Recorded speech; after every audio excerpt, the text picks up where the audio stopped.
Gemini, hi! Welcome to Mr. Queen PH at ito ang inyong weekly reading for May 13 to 19, 2024.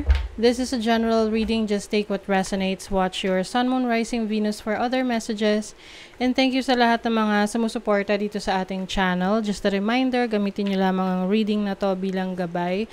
Pa-follow, like na rin ang ating Facebook at TikTok. Lahat po yan Mr. Queen PH. Like, share, subscribe, turn on post notifications para lagi kayong updated sa ating mga readings. And if you're interested in private readings, meron tayong 3rd anniversary promo, 25% discount sa ating tarot reading services from May 2 to 15, 2024. So, yung link nasa description at sa pinned comment kung gusto nyo mag-book. Okay, Gemini, let's see. Your energies for this week, Gemini. So, this is your overall energy, your challenge, your opportunity, and your blessing. Okay. So, maaring merong energy from the past na babalikan mo. So, when I say babalikan, doesn't mean na makikipag-reconcile ka, no? Or balikan. Ibig lang sabihin yan, parang balik tanaw, ganon. Pwedeng ganon, yung iba, balik tanaw. May aalalahanin ka from your past. You have the Knight of Swords. Pwedeng may communication dito. Pwedeng iba sa inyo may mangungulit. Oo, tipong message na message. Mahirap yan kung ito yung tipong meron kayong hindi magandang naging past ng person na to, tapos ngayon, ayan na naman siya. Lalo na yung mga gino-ghost, no? Ghost kayo, tapos biglang, no, nagpaparamdam na ulit, nagkakandara pa naman na ulit kayo. Diba? O, tamaan na yung tatamaan. But, that's what I'm seeing here, no? Pwedeng, ayan na naman yung kanyang mga mabubulaklak na salita na nag-i-explain kasi ganito, ganyan. Kaya hindi natakot ako na baka ma-fall ako sa iyo. Alam mo 'yon. So baka iba ginagaslight pa kayo diyan. So be careful. Okay? Kasi meron dito na parang ewan ko ha, pwede kasing yung iba naging panakip butas. Tapos ngayon naghahanap ulit siya ng panakip, ayan na naman. Okay? But of course, hindi to para sa lahat, no? Kung hindi kayo yan, hindi kayo. But some of you, no, I also see another opportunity na miss out nyo, no, in the past. Na ngayon, biglang dumating ulit yung pagkakataon. So, sinusubukan nyo ulit.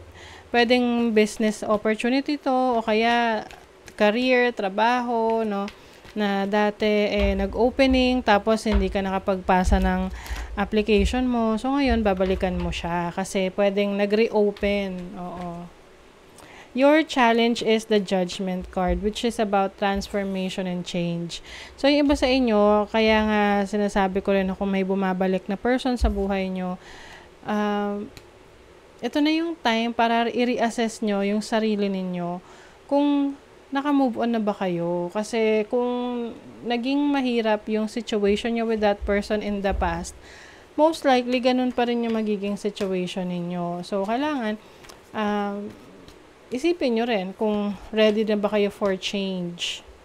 Oo, you have the 3 of Pentacles. Kasi it seems na meron ditong kinukumbinsi. Kinukumbinsi ka na balikan mo yung person na yan. And kung itong taong to, same pa rin yung situation niya, wala namang nagbago, edi wala rin tong bagong i-offer sa'yo. Let's say, for example, the person is already married, no? May asawa, may sabit, or pwedeng kahit nahiwalay, pero kasal pa rin. So, naghiwalay kayo for that reason, and then, ayan na naman, bumabalik. Tapos, wala naman siyang ginawa doon sa situation niya. Kasal pa rin naman siya. 'Di ba? So, anong bago? 'Di ba? So, ask yourself, anong bago? Anong nagbago sa person na to? May improvement ba? Kasi kung wala, magsasayang ka lang ng oras. Okay?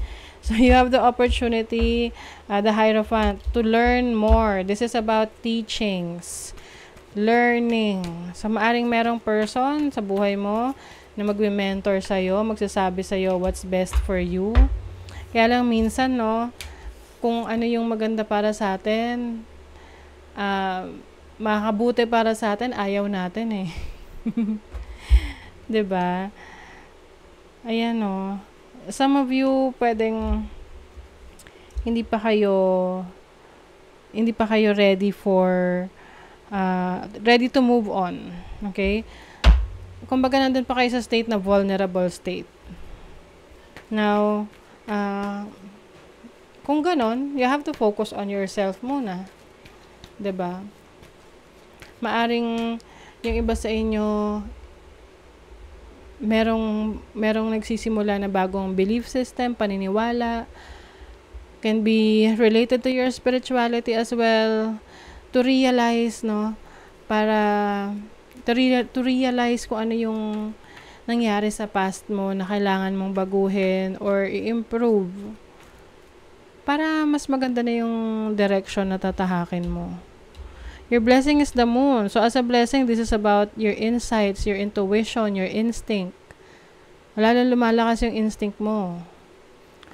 Take that, use that to your advantage. You have the Queen of Cups. There are people who loves you and cares about you. Kaya lang minsan parang hindi nyo pinapansin yung kanilang payo sa'yo kasi mas gusto mo kung ano yung gusto mo. But of course, syempre, ikaw yan, buhay mo yan, sarili mo yan, no? So, ikaw pa rin naman ang magde-decide in the end. Kasi meron talagang mga makukulit. Oo. Based on experience, ganyan din ako, no? Na pinipilit ko yung isang bagay na kumbaga nandun ako sa cycle na yun na paulit-ulit nangyayari sa buhay ko. Kasi wala akong binabago. 'Di ba? Paano ka magkaka-experience ng pagbabago kung wala kang babaguhin? 'Di ba? So, I feel like this is the time for you to reassess your situation, kung ano yung makakabuti sa'yo, ano yung hindi. At panindigan mo kung ano na talaga yung direction na gusto mong tahakin. Otherwise, you might feel stuck. Pwedeng masastuck ka sa situation na yan. So, let's see your money, career, finances. You have the Empress. Okay. You have the 9 of Wands. Pagdating sa trabaho, career, sa business mo, yung mga pinaghihirapan mo, yung mga ine-effortan mo, worth it naman. Oo. You have the 2 of Cups. So, pwedeng meron kayong katuwang dito. Someone that is very close to you. Pwedeng romantic partner or pwede rin namang mahal sa buhay na nakasuporta sa'yo. Sa ginagawa mo, sa business mo, sa career mo. And be careful din daw sa pag-handle ng finances. Para kasing nagsusunog ka ng pera. So, ibig sabihin yan yung nag-overspend. Okay? Sa baka mamaya, yung ginagastos mo is sobra na sa budget. So, mas maganda na isulat mo yung iyong budget, yung mga yung ano, ang tawag diyan, mga kailangan mo, susulat mo siya para doon lang talaga mag-focus. Anything unnecessary, ibig sabihin hindi mo 'yon kailangang pagkagastusan. Wala sa listahan, wag mong bilhin. 'Di ba? Oo, naglista ka pa. Kung bibilin mo pa rin naman ng wala sa listahan. So, manage your money kasi ikaw rin naman na makikinabang dyan eh. So, sa iyong love life, you have the Knight of Pentacles. Meron ditong pwedeng may interest, romantic interest sa inyo. Pero parang wala siyang ginagawang action or parang hinihintay niya na ikaw yung magpakita ng interest sa kanya. Oo. Pwedeng itong person na to, nararamdaman mo na may interest sa'yo. Kaya lang, be careful kasi maaring itong person na to ay hindi niya kayang ibigay yung gusto mo sa isang relationship. Tapos, lalabas, ikaw pa yung demanding. Nagde-demand sa person na to. I also see that this person is, pwedeng ang interest niya sa'yo is your mind. You know, yung isip mo, masarap kang kausap eh. Oo. Kaya siya lalong nagiging interesado sa'yo.